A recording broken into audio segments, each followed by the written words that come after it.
Katy, thank you so much for joining us. Would you mind giving us an intro on just who you are and what you do? Yeah, so I do a little bit of everything, but for the most part, I'm a science communicator, and digital strategist is, I guess, the buzzword that everybody uses with me. How we ended up meeting was on Blue Sky, because I do the Wildly Curious podcast. If you guys haven't checked it out, it's always weird being like, I don't know, me and then my co-host were just like two dweebs having fun talking about science.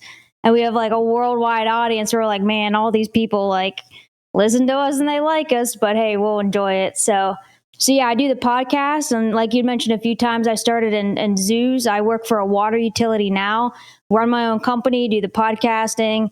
And overall, I just focus on breaking down complex science topics, that much like what you do, to help people understand them and just, I don't know, trigger curiosity of people. That's something I have severe ADHD since I was a little kid. And so my curiosity has always run wild. And so I just like to kind of give that and bring that to everybody else too. I love that. When did you, what was it that told you, like, experience wise, you're like, I really want to get into the sciences? Like, what was it from an early on? Oh goodness. Like, what was it that triggered that love? I don't think there was any one thing. I think like most people that work with animals are just like, hey, I've wanted to do this my entire career. And then as you get a little bit older, eventually it starts to be like the not cool thing to do, because nobody wants to be like, I want to work with animals.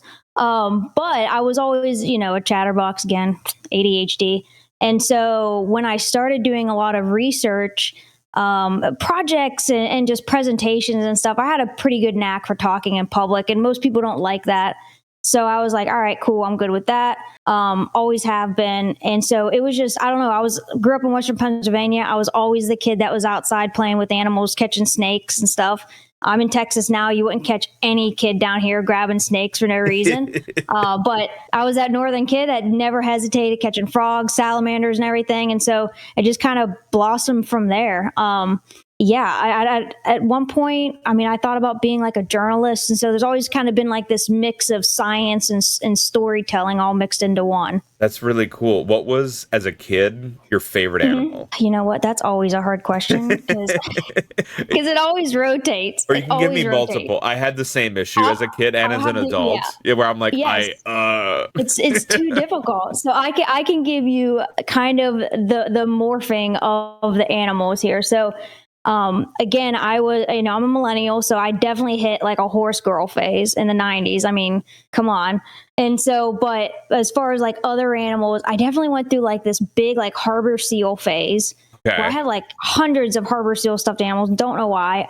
Then I went to like wolves. Let's see here. And then after wolves, I went through like marine animals, other marine animals, a variety of sorts. And then I ended up landing on primates. And again, grew up in the woods. And so everybody was like, family wise was like, oh, she's a monkey. Cause I'm normally like up in a tree cause I'm just that ADHD kid. And so I kind of, gravitated towards them a little bit more. And then that's what actually I started doing research with Western lowland gorillas in Cleveland Metro Zoo. And it just kind of took off from there. Wow. Okay. So I'm also, if you haven't noticed on the stream, we jump around a lot because I get very excited. Oh yeah. So so how did you go into getting to work in a zoo? Like what was that in high school? Was that in college? Like how does one actually get started with that? And then could you tell us about working with gorillas? Like that's just so cool. Yeah. So I was on the research side of it. So how I started all of this was, again, it was just a general interest. If there's anybody listening that either you guys are interested or you have kids or family, because everybody's like eventually know some kid that's interested in working in zoos, have them start volunteering with like humane shelters and local shelters right now. It doesn't matter if they're scrubbing the floors, walking dogs, whatever. And then I had my undergraduate degree in zoo and wildlife biology. And then through that, I ended up, and that was in Ohio, and that ended up having an amazing partnership with Akron Zoo and Cleveland Zoo.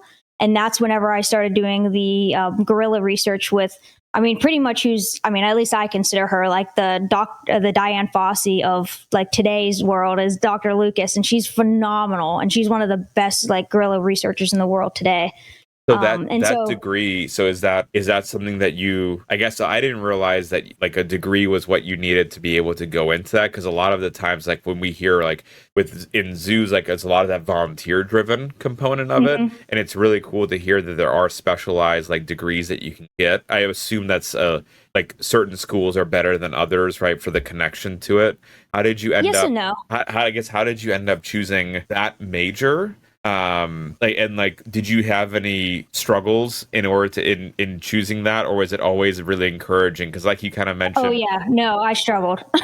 well, because like even Yeah, like one thing you alluded to is eventually people are told like, oh, stop playing with animals, yeah, and like it's all a absolutely. dream that we all have. So like, what was it like for you, like to be able to actually chase that dream and go after it? Yeah, I mean, it was a lot of fun. And I mean, for me, as far as like the degree stuff, I mean, nowadays, most zoos require a degree of some sort, as Okay, long as you're not going to be like a part timer. I mean, and honestly, most zookeepers are degree holding.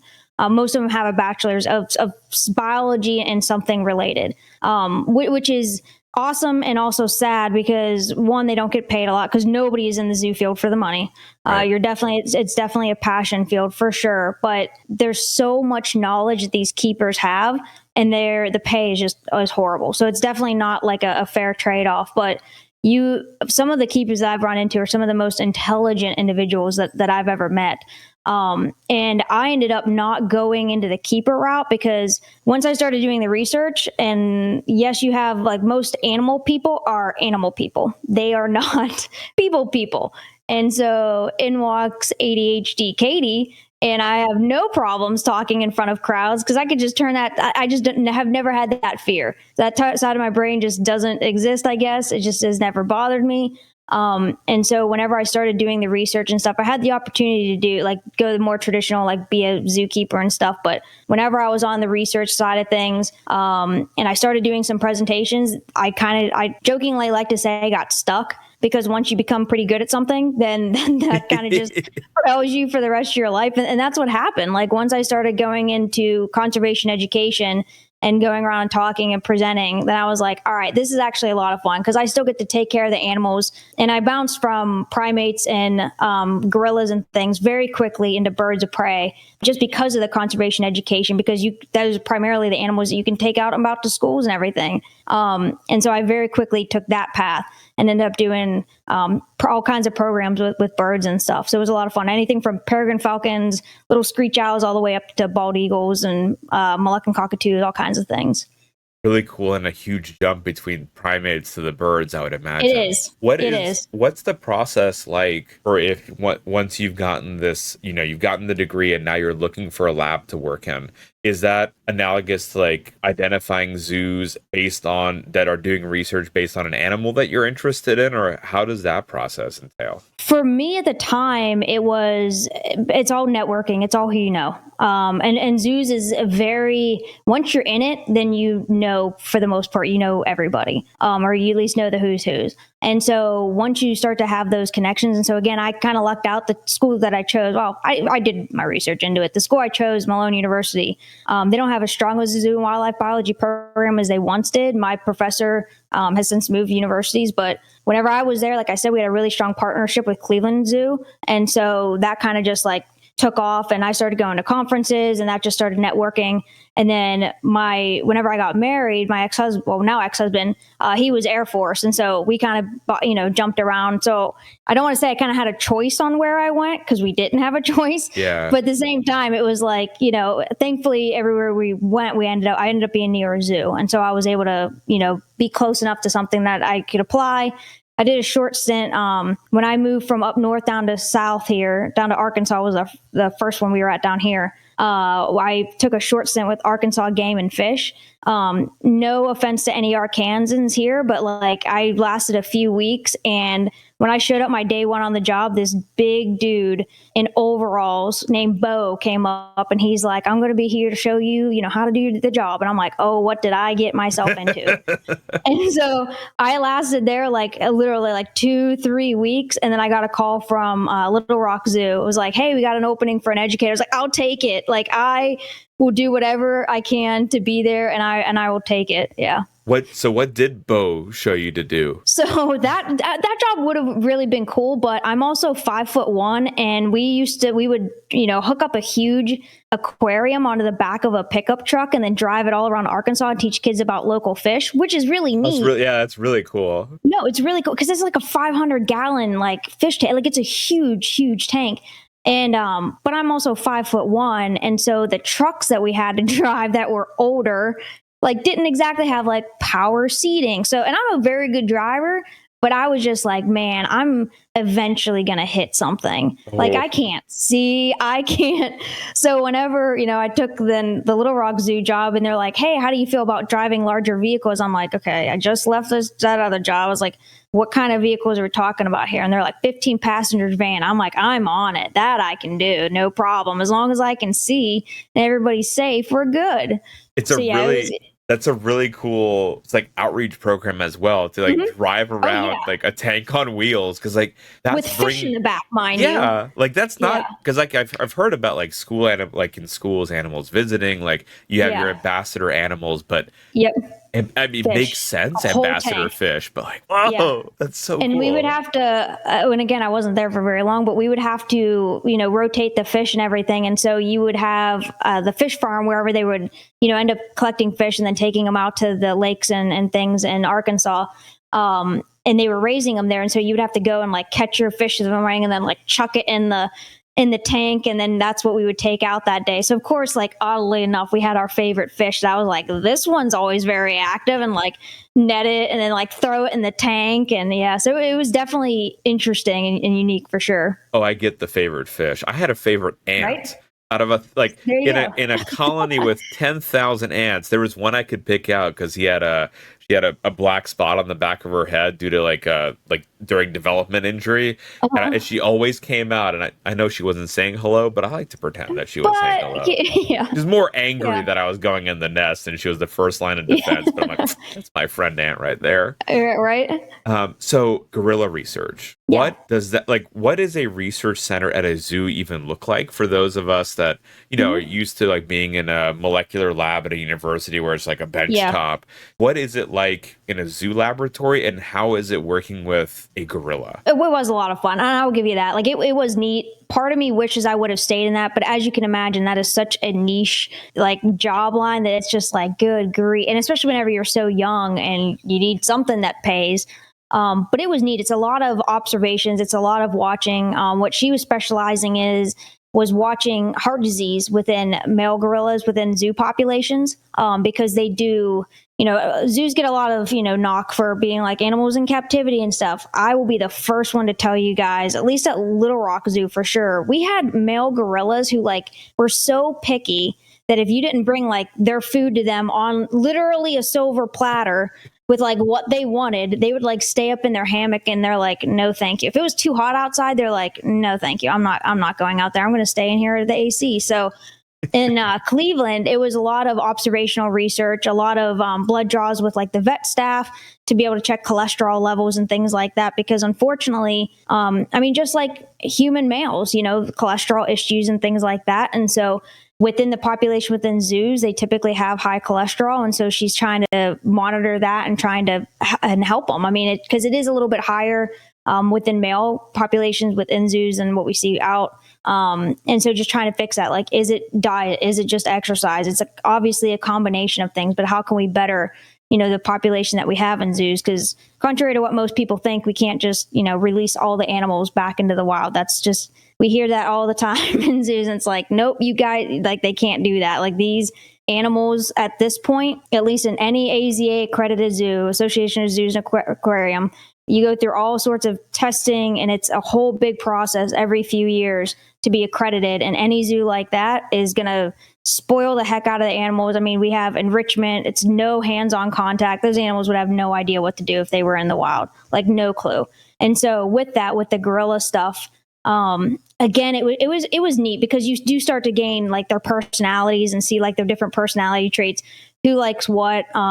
Even though at Little Rock, even though we weren't like we had one of the oldest gorilla females in captivity in Little Rock, and like her favorite thing was peanut butter sandwiches. Like she would do anything for a peanut butter sandwich, not jelly, just peanut butter, because it has too much sugar. And so have to keep them on a healthy diet. But yeah, I mean, their behaviors are so unique. We had another male gorilla that was at one of the zoos I was at, that he loved whenever like his observation glass was probably, I don't know, a foot and a half off the grass, or off the ground. But then in his enclosure, it went down maybe like 5 feet or so. And so that he could like hide down there. And then he would like bounce up and hit his arms up against the glass. And we as staff were always like, oh no, you scared us, and like make a big deal. And he runs away like thumping his chest because he thinks it's hilarious because he just scared all these people. And so they do have quite a sense of humor. I mean, and they're intelligent. So, I mean, you definitely do pick up on their personalities. They definitely pick up on your personality and who you are. And they know, is this person going to come up and interact with me? And as a researcher, you're like trying not to, but at the same time, at least when I was doing that project, there wasn't like any harm done by us interacting in them. So you can go up and like show them like a trading card on the glass, or like show them something on your cell phone, and they immediately come over. They're like, oh, this is amazing. Because it's like a kid, they're like, this is cool. Like, I've never seen this before. So you definitely see a lot of really cool, different personalities and stuff with them. And again, some are just grump butts and want nothing to do with you. And other ones are very, very friendly and very sociable. What goes into observational data collection? So again, it's just something that from the community standpoint, we've had on researchers that'll do like genetics on a fruit fly, right? And that's like the observational behavioral studies there are like video cameras and like very set types of behavior. But like, what kind of observational studies are you able to do on a gorilla? And like, what is your standard of recording? Like, how does that data collection work? It all depends on what like the primary researcher. And so there, like at the time I was like a, student assistant, whatever. And so she would literally like hand me the paperwork and be like, hey, here are the behaviors you're looking at least for one of them I was doing. Like, here's the behaviors you're looking for. And literally just sit there, and every time somebody does one of these 4 things, like check off who it is, how long they did it for, and and anything else. And so it's literally just sitting there, a whole lot of waiting. Because I mean, I don't know if you guys have ever gone to a zoo. If they don't have an enrichment or something going on, I mean, they're just sitting, hanging out and chilling too. And that's ended up being a lot of what it was just they were chilling. And then all of a sudden they would like do something amazing. We're like, all right, cool. Like record it, write it all down, doing all the check notes. And then a whole lot of sitting again. We're like, okay, like, and it's those times where if we were doing anything behavioral like that, that's whenever, we don't want to be, showing them something on a phone or showing them a playing card or something like that. Cause we want them to just kind of like do their thing.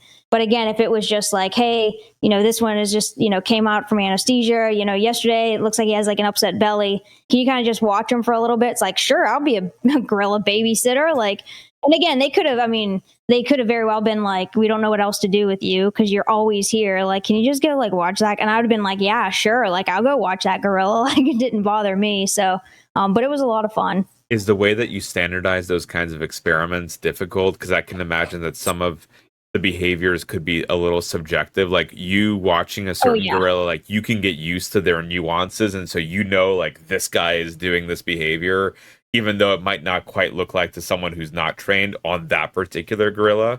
And if so, how does that influence the data collection? Like, does it make it harder to interpret, or is it really, it's good enough for what you need it to be? I mean, and again, I think it depended on what she was having us do. And sometimes, I mean, she was, as awesome as she was also very big on like bias. All right, guys, she's like, here, you have to look at it through a lens of just what it is. Don't try to, it's not interpreting. Anything that she was having us mark off was a very black and white behavior. So it wasn't anything like, are they playing? Because that's all, in the eye of the beholder, you don't know. And so it was just like, do they go and grab this red ball? And so it was a lot more like yes and no, black and white, to kind of keep out any of that bias in there. So, and a lot of that was on her. And what she was particularly looking for. Again, she was great at what she does. I mean, she's still doing all kinds of research. But yeah, a lot of it was just what she was asking. And then us that was trained to just not looking into anything. Like, we had to keep it black and white, because if we did write something down, again, that was like whenever we would take the notes on there, if we would write something down, she would call us out on it in all the best way. I mean, that's why, everybody that studied under her did such a good job. It was because she did call us out and was like, nope, here's why this is wrong. You can't say that. This is interpretation, and here's why.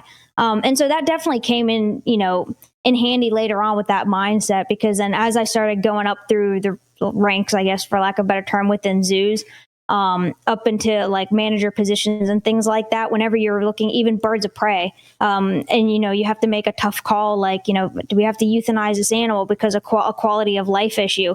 You love that animal. I mean, you could have worked with them for 10, 15 years, but if their cartilage in their knees are pretty much non-existent at this point, you have to be able to kind of put all your feelings and all that kind of stuff aside to make a good judgment call on the animal's behalf. And so it definitely came into play later on of like, hey, what she taught us back then was definitely handy for down the road.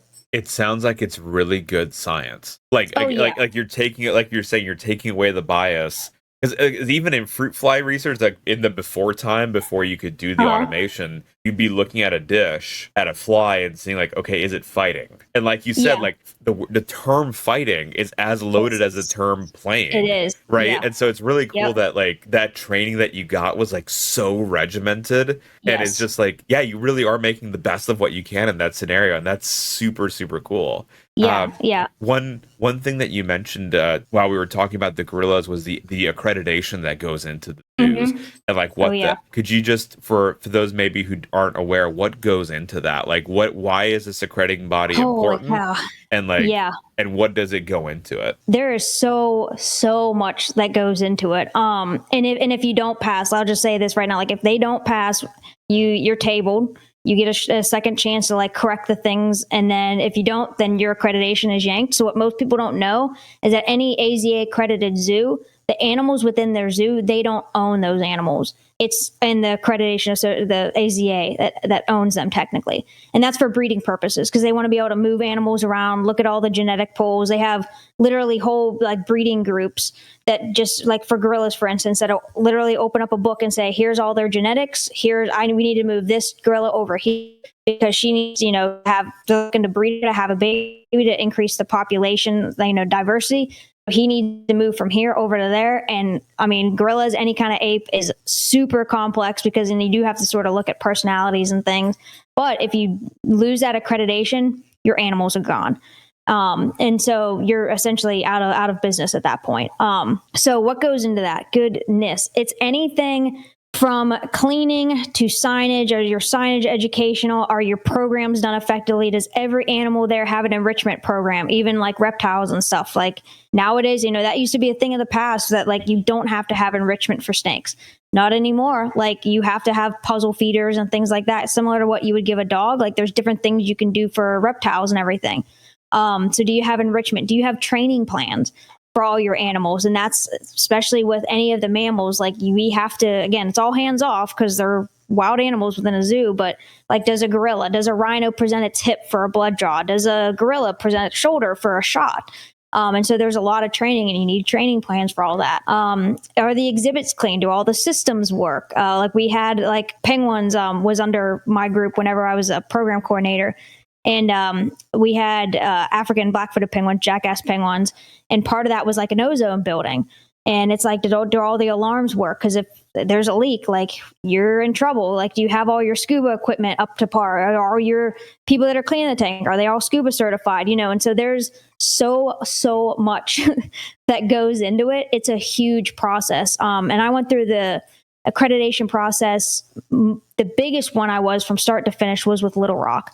And unfortunately we had gotten tabled there for a bunch of like minor things. And then our education curator had left. And so then I was put in charge as interim then. And I'm like, and this was like, I don't know, a week before the walkthrough of like, are we going to be shut down?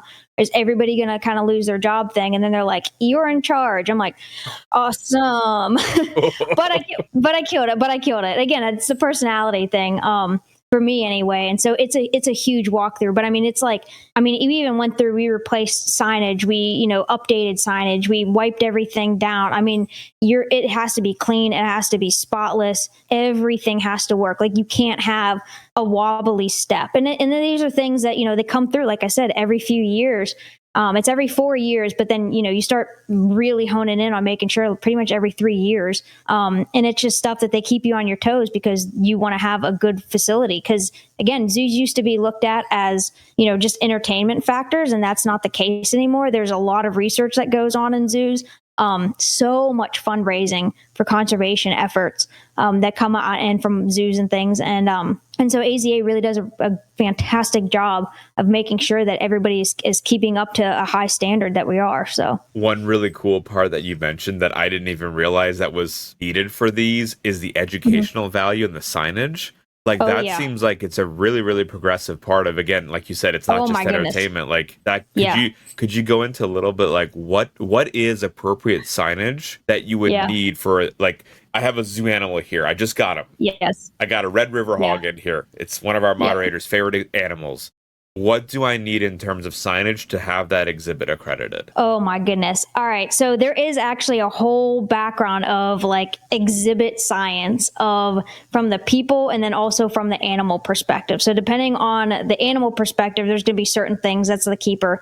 Whenever I was at Little Rock Zoo, I was also the visitor experience manager. And so I actually oversaw on the human side, how do we make this like the best? Because you want people to stay at certain exhibits for a certain amount of time, but then you want them to kind of move along quickly. In Disney World has this stuff down pat with all the wristbands that they use that don't track anybody, but it definitely pings your location so they can kind of see traffic and everything.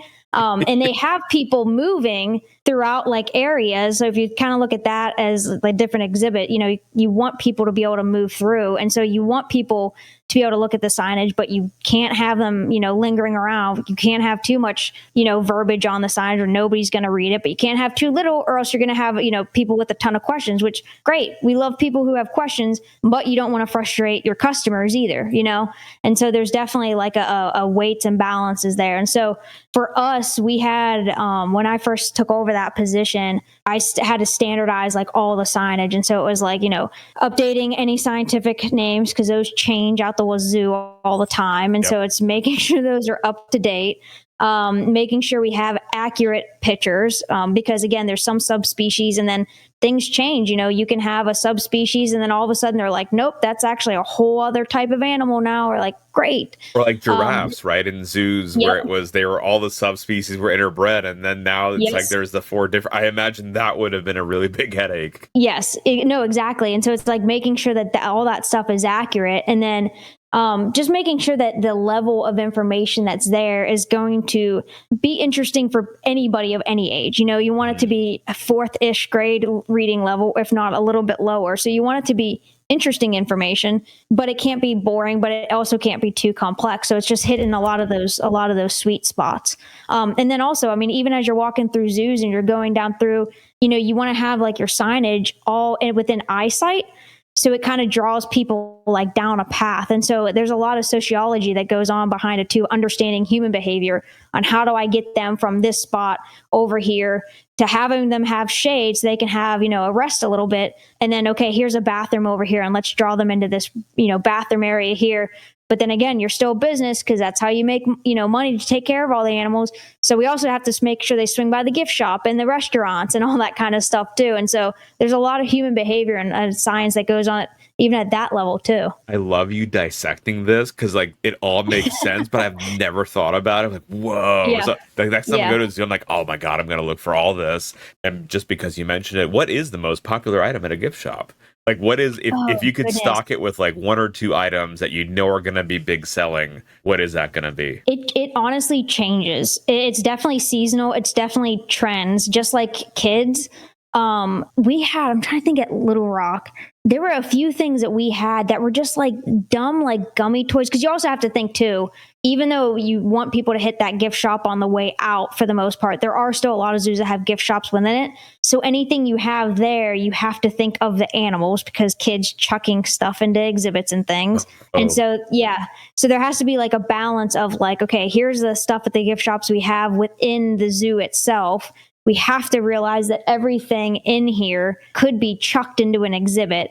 It's all going to be a choking hazard, but it's definitely like, again, a balance of, hey, maybe this will work, maybe this won't work. And kids are weird. I have a kid. He's also weird. And so sometimes the things that they latch onto at the gift shop, we'd be like, I don't know why this is popular, but let's like buy more of it. And then like all of a sudden, like all the kids like on all the field trips clean us out. And so we, as parents, the parents that were there, we would all kind of be like, okay, hey, fidget spinners are trending with our kid. Can we get animal print fidget spinners in? They're like, yep. We're like, boom, get those in. And so just, again, paying attention to the trends of kids, and it definitely changes. Like the sociology side of things again, but now not just with the adult patrons, but the kids who will be wanting stuff. Oh my goodness, yeah, yeah. That's really cool. My daughter's 2, and we're in the plushie stage right now, and so that's. Oh my goodness, yeah. And the animal figurines, whether it be dinosaurs or other animals, that's what we're really into right now. Yeah. I mean, and again, I feel like those are staples at any gift shop that you go to. Yeah. And then anything else is like the fluff pieces. I know at Little Rock and then Pittsburgh Zoo we did it too, or the National Aviary we did it too. Is we would get like local artists that would, submit their artwork or like little jewelry and things like that would be, based in the zoo, and then they would get a portion of it back, or they were donating a portion to conservation. So we're like, heck yeah, we'll support that. And so we really tried to, shop local. I mean, even as a zoo too. So it was pretty cool. It's Katy, I hope it's impressed upon the audience that how well versed you are in the world. Like right, going from like researching something as niche as a gorilla to now like running essentially a business that needs to make money but also conserve animals. Yeah. Ma'am, you are a grade A badass. I hope that comes across to the chat.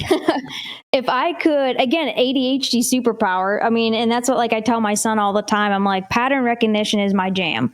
Like, and so that is my ADHD where it kicks in. Besides like the, presenting and talking to people, it's a pattern recognition. And so for me, it's very easy to see just how and again, if I could contract myself out and just go around to zoos and help zoos like better their visitor experience, I totally would.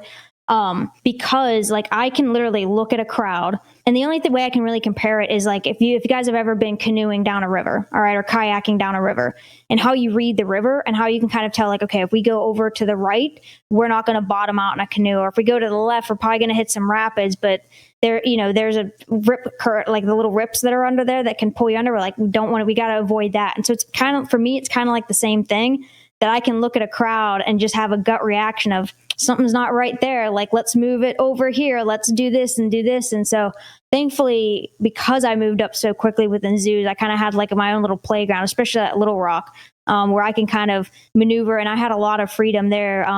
My director and assistant director, whenever I was there, they were great. And they gave me a lot of freedom to be like, yeah, go ahead and do that. But I mean, a lot of that too comes with bringing in money. And so we had to lead, fundraising campaigns. I had to, schmooze and bring birds and stuff up to people to be like, hey, you think this bird is cool? I'll let you take a picture with it if you donate to my new conservation education building, kind of thing.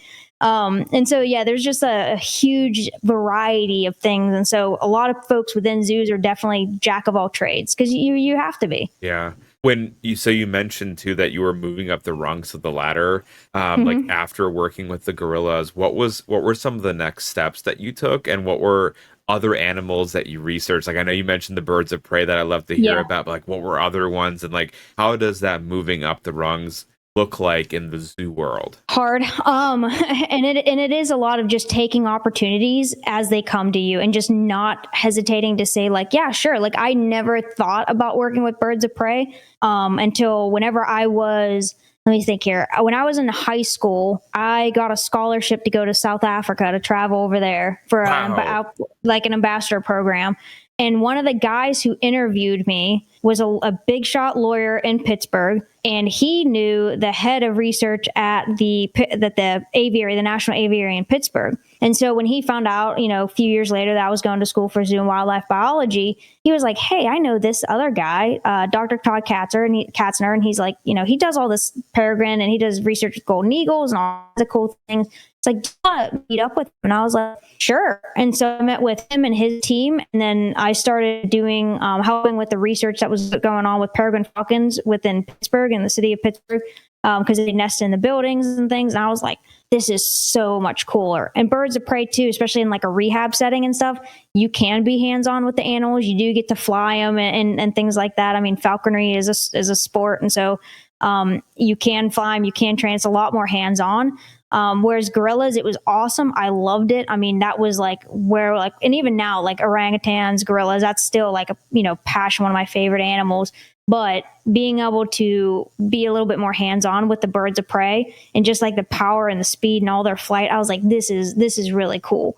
And so I made that jump, and wasn't really something that I was expecting, but that was all like, hey, I'm just going to show up. Like, I was going to school in Ohio, and then the National Aviary team, like whenever they would be doing research on birds, or there was a big research site with songbirds that was out, I was 3 hours from home, but back where I lived at home, they had a research site out there. And so they were like, hey, we go out here and we collect, grab up songbirds, we put bands on, we do studies and sites and census counts and everything.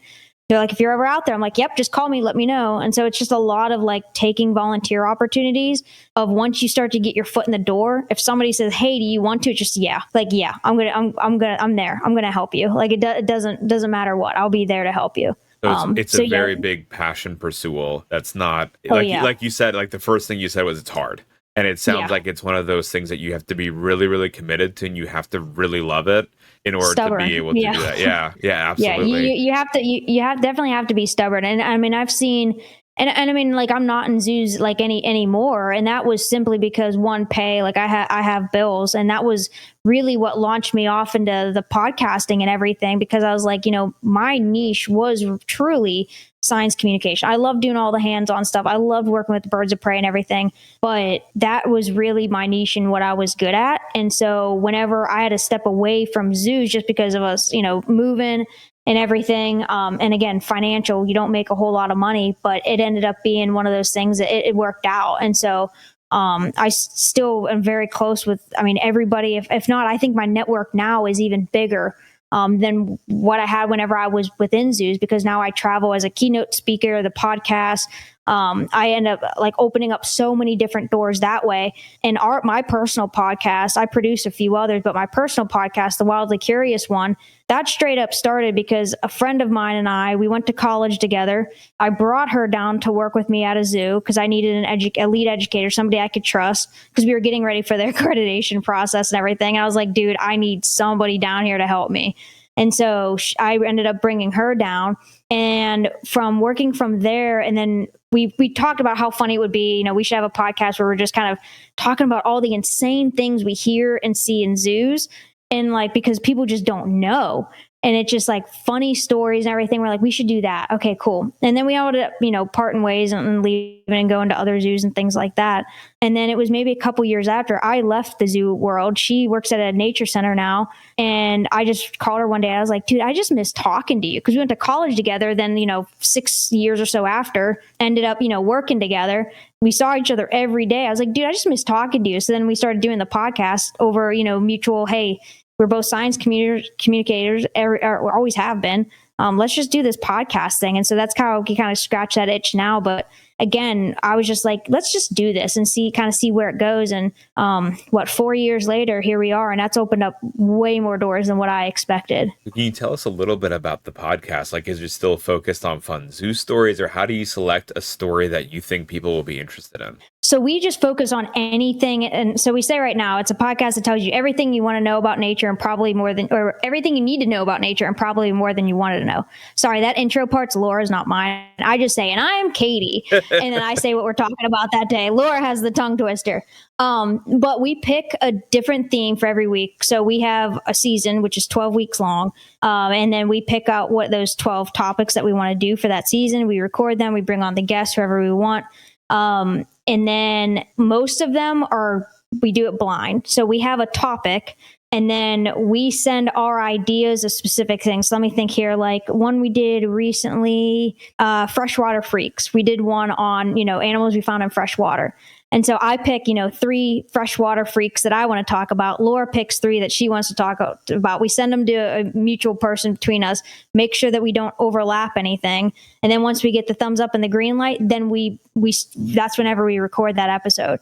So we have no idea like what the other one's coming in with. Like, and I know Laura well enough, like sometimes if there's an opportunity to bring up a big cat or a bear, Laura's going to bring up a big cat or a bear.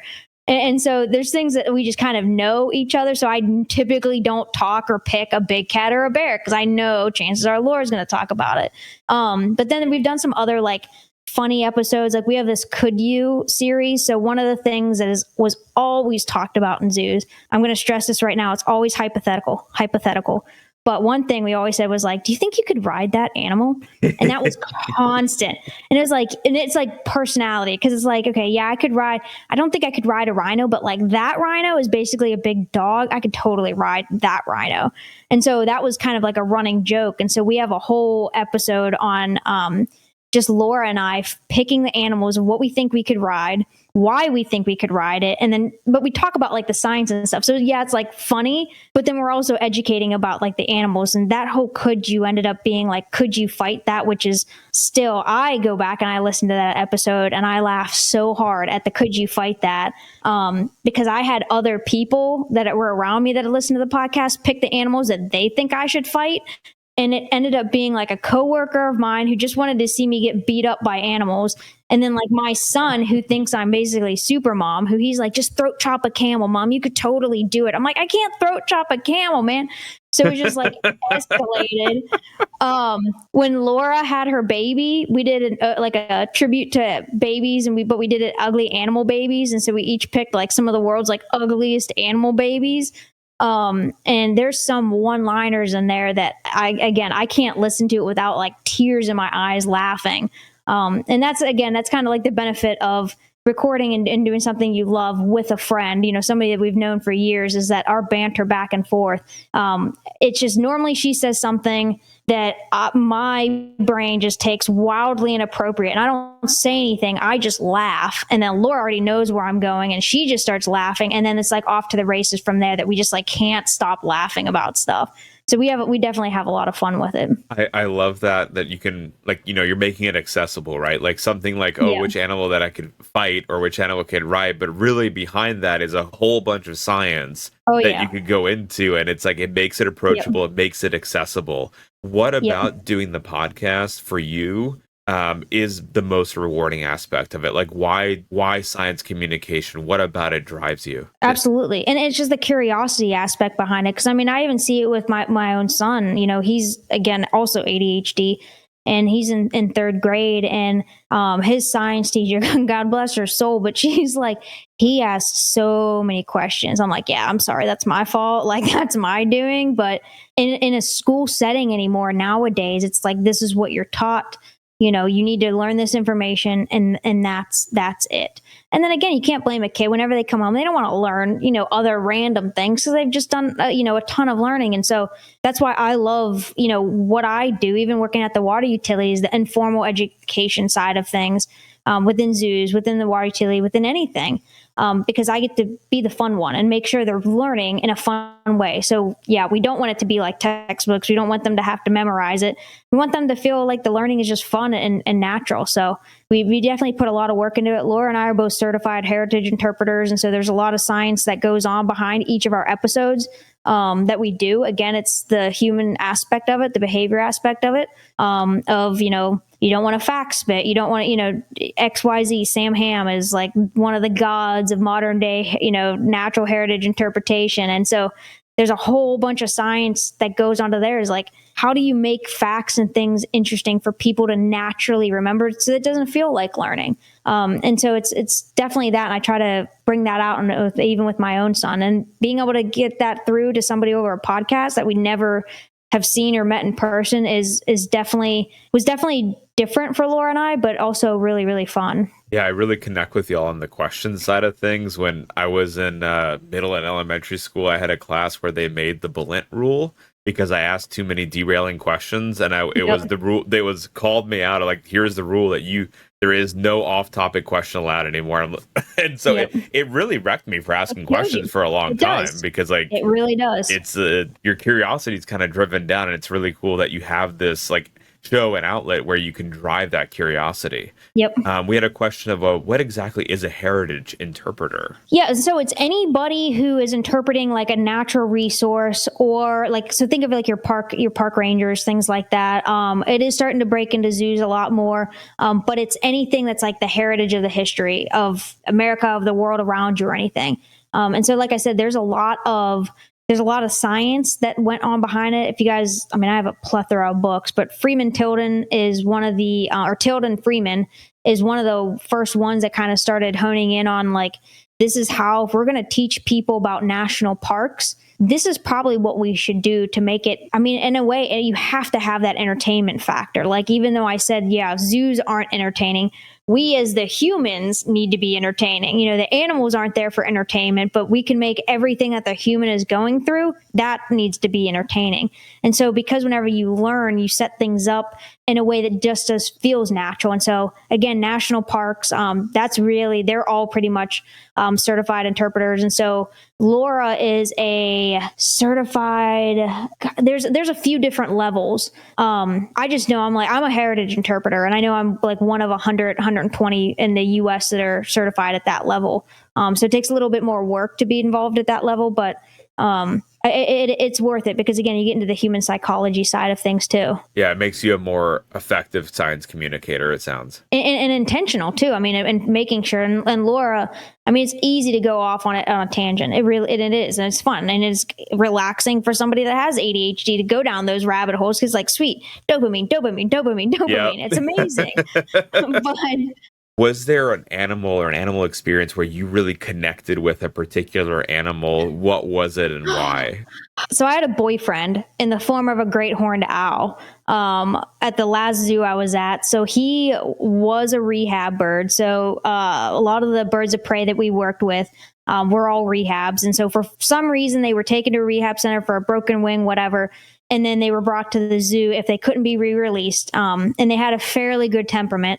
How this poor guy, his name was Lincoln, ended up at the zoo, we don't know, because he just had a really bad attitude. And birds are pretty picky.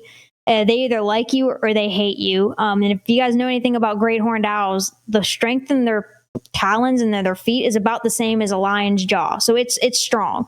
And so even if you're having him on a glove, he gets mad. He would like look down and look at you, and then just like squeeze your arm and like stomp his little feet and like grip his talons into your arm. And it was just so bad.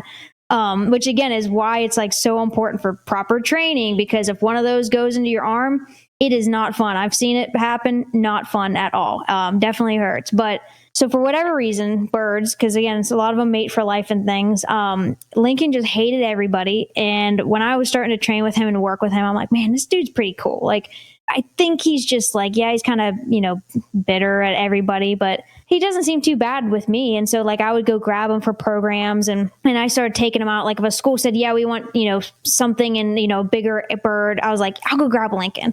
And so I just put a lot of time into working with him, to the point where like, as soon as I would open up the gate, he would start hooting for me, and then he would start getting pissed off at everybody else. And so like, he just wanted me to like starting to come up and hold him and stuff. And so I was like, okay. And so I would end up taking out Lincoln as much as I absolutely could. And then when I left that zoo, he definitely was not happy at all about that situation. But I mean, again, it's a bird. They'll, just like in the wild, they'll find a new mate. But he would try to bring me sticks. He was such a jerk, and I have to emphasize that. Such a jerk to so many people. But like, if there was like something around and I would go to grab him for a program, he would like bring me a stick or like bring me anything that he could, to be like if they were eating, and he had like leftover like chunks of mice or chicks or whatever they were having that day. It's like a ground beef essentially for them. He would like bring me chunks of that. Or like one time he coughed up a pellet, they have all the leftover bones and everything. And he brought me his pellet, and I'm like, thanks, taking this like soggy, gross little pellet with all these, like, I guess I could pick through here and see what you were eating. But But yeah, so that was definitely like, as soon as he would see me, he would start calling for me. And as soon as I would come around, like whenever we had to, every once in a while we'd have to, trim up their beaks and their talons and stuff because they can't like, break stuff down and, grind it down like they do in the wild. And so you have to catch them up and literally put them under your arms and then hold their feet out. And so whenever they had to catch up Lincoln, it was like over the radio, Katie, can you come up here? Because we got to catch up Lincoln. I'm like, on my way, grab him up. And then he was like literally getting his, like with a little like sander, just like you do a dog, like doing his talons. He's just in my arm with his head back on my chest, just falling asleep. Like just like happy little bird. And he was not that way with like anybody else. He was like, I'm going to murder you and I'm going to be happy about it. And then I would come up, he's like, hey, it was all great. So that was definitely the best one, was just Lincoln and his love of me. And it was definitely mutual too. He was a pretty cool bird. That's really, really sweet and really cool. Did you have a dream animal that you always wanted to work on and finally got to be able to interact with? Or is there still one dream animal that you'd love to interact with one day? I think it definitely changes. I definitely want to see orangs in the wild to some sort. And then when I was in Australia, I did some research and spent some time in Australia doing rainforest research. And when I was over there, we went out to the Barrier Reef and I got to see like humpback whales and everything. And that for me was definitely like a checklist, because until you're like that close to like a humpback whale, there's just something different about them. It's like almost like an eerie, like they know that we know that they're cool kind of vibe. And again, it's like, it's just a weird connection whenever they're around, that there is just something is different there. If you talk to anybody who works with elephants within zoos, it's the same kind of vibe. Like anytime we would have an emergency in any zoos I had worked in, any sort of emergency or any bad situation that was going on, if the elephants are trumpeting, something's going down. And so if the elephants are trumpeting because it was like a good thing, they were getting a new, enrichment or something for the day, their keepers would go over the radio and be like, hey, we're about to give you like the elephants enrichment. So if you hear them trumpeting, we're all good, because we all know, and it's pretty universal within zoos, like if the elephants are trumpeting, like something's going down, because they just pick up on that bad, for lack of better terms, that bad energy. And whales are definitely the same way. So that was cool. But again, I'm a curious person. As far as bucket list items or bucket list animals, there's a list. I mean, you could take me anywhere and I'd be like, sweet, like I bird outside, and like, so everything to me is fascinating and I love it. So it's hard for me to see an animal in the wild, even, down the road, whatever, hiking, and me not get excited about it and tell anybody who's around and listening all the facts I know about it. So my friends that aren't into animals absolutely love having me on hikes. Most of the time they do, but it's normally like, hey, here's this snake. They're all like, get away from me. I'm like, but it's really cool though, So I'm still that kid for sure. I love that. Like, and then it's one of those things that you hope you never lose, because that's what also like really like. Yep. I hope what's coming across the chat too is your excitement is infectious, and like that's the absolute best kind of person to have a science communicator. Like you can get everyone jazzed about like you said, even like the ugliest baby animal, right? But I was like, oh my God, I want to learn about the ugliest baby animal. Like, you really should listen to that episode. And I'm not just saying that because it's Laura and I. Again, sometimes I go back and I listen to these episodes. And again, Laura and I are trained professionals, but whenever you're so close to your work all the time, it's hard to step back and be like, hey, we actually did like a really good job. And so sometimes I'll just go back and I'll listen to random episodes, or somebody will, give me a call, shoot me a text, a message, whatever, and be like, hey, I really liked this episode. And it'll be one we did like 2-3 years ago. And I'll go back and listen to it to answer a question or whatever. And I'll be like, man, that was really funny, or that was really good, or, and so it's definitely go back and listen to that ugly animal baby episode, because there's way more in that episode than just the ugly Tasmanian maggot babies using the nipples for sure. I'm going to have to look up images of this too now. Like, I have to see what this terrifying. looks like. Yes. So Katy, one question we've been asking all of our guests, because it is Women's History Month, and we've been celebrating incredible women in STEM, such as yourself. And like, my God, like you're journey, I think we only scratch the surface, honestly, right? Oh, yeah. Like volunteering at Yeah. zoos, like the degrees that you get, the lab work that you've been doing, the training you have in like animals, human psychology. Like, it is an incredible journey that I hope we'll be able to get you back on and talk more about. Yeah, absolutely.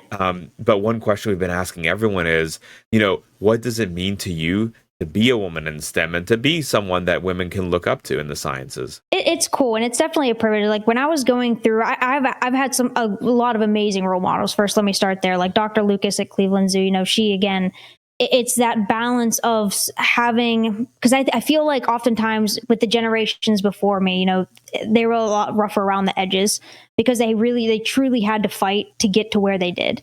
And it's like we still have to fight, but we don't have to be quite as rough around the edges because they laid so much groundwork for us to, start to get there.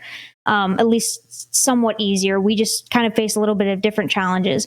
And so Dr. Lucas, she was a great mentor. And then even whenever I was getting my master's degree in park and resource management, I had a professor there that was young, and she was just as passionate and energetic and stuff too. And so it's just seeing all these people around me. And I know too, like I can reach out to any of these women to be like, hey, I have this question, or have you ever come across this situation? And it's definitely like a binding feeling for all of us because we've all kind of been through there. We've all had the people on social media and stuff, especially. And I mean, that's anybody, but I feel like it's really targeted to women that, no, you don't know what you're talking about kind of thing. And it's like, bro, I have like degrees and 20 years of experience in this stuff. And that's not even counting like my childhood of like ADHD nerd Katy, just absorbing everything. Like I'm 36. I kind of have 36 years of experience in this, dude. Like, don't come at me. Like, and so it's definitely hard, but it's also great because then you can reach out to these other women to be like, hey, I'm feeling really just, frustrated about this situation. Have you been here, or how did you handle this and stuff? And they can kind of bounce ideas and give you advice too. And so, but then again, it's going back to like that young listener that Laura and I have. And again, it's already seeing, and I've had quite a few of those instances in my career where I've seen like that spark of curiosity light up in a kid. And that truly keeps me going, where I'm just like, boom, like I'm doing it. Cause I didn't always have that. Like we had this, Steve Irwin, that was so far away and it was a distance thing. And so definitely whenever I have like even those in-person interactions and I see that spark of a kid that's like, aha, I get it, or I understand it now, or, oh, hey, that's really cool. Like that definitely lasts and keeps me going. So I definitely don't, I don't take it lightly. I understand like the responsibility and stuff that, that I carry.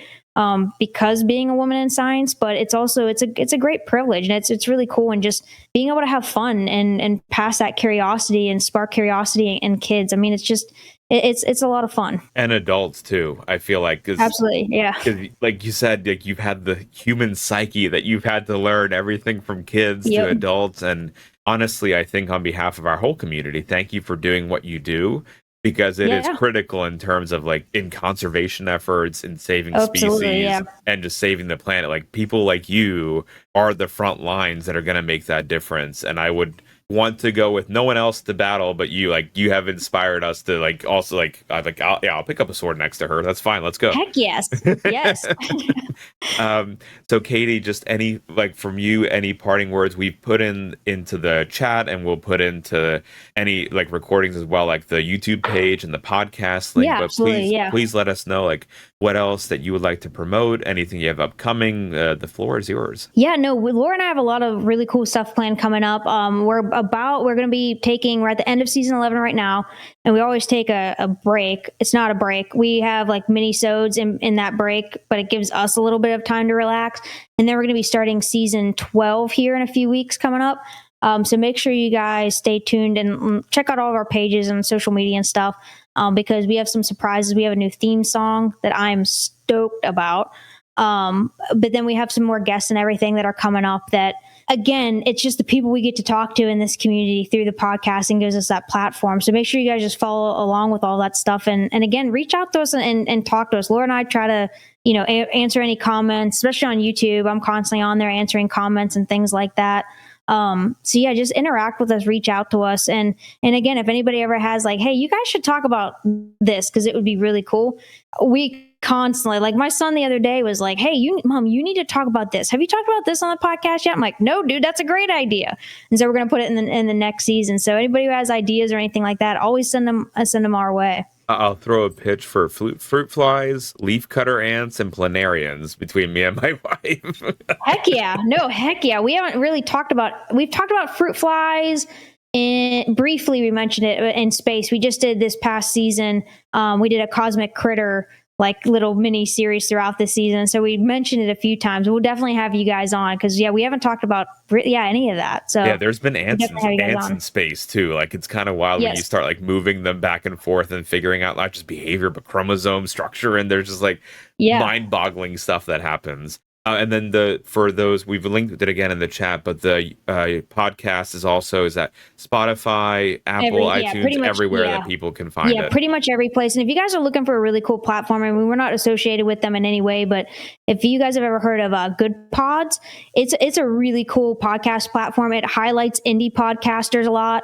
And you can leave comments and they're all time stamped. And so you can kind of see those comments pop up in real time. There's all kinds of like interview questions with the podcasters and stuff that you have. So if you guys are looking for a fun, ad-free, platform to listen to podcasts on, check out Good Pods. But yeah, pretty much we're on anything you can search for. Yeah, if folks wanted to support you directly, do y'all have like a Patreon or something? We do have a Patreon. Yeah, okay. We do have a Patreon, so you can go over there and support us. We're kind of shifting gears on that Patreon, just because we want to be able to make it a little bit more equitable for folks and make it a little bit more streamlined and effortless for us. But as you know, like this stuff costs money to do all this stuff. I mean, there's the hosting fees, everything like that. So it definitely costs money to keep us going. Absolutely. Well, thank you for doing what you do, and you are damn good at it. Thank you. Katy, I enjoy it. Thank you again for your time and just all that you do in your conservation work. Like like I said, I want you on the front lines of it. You're incredible, and for sharing your story and just being an inspirational woman in science. Well, thank you guys for having us on. Thanks for all the questions and listening. Like I said, have more questions, hunt us down on social media. That's the great thing and the horrible thing about, social media nowadays is you can find almost anyone. So hunt us down and ask questions and reach out to us for sure. Absolutely. Thank you again, Katy, and we'll talk to you soon. Thank you guys. All right. Bye. Bye.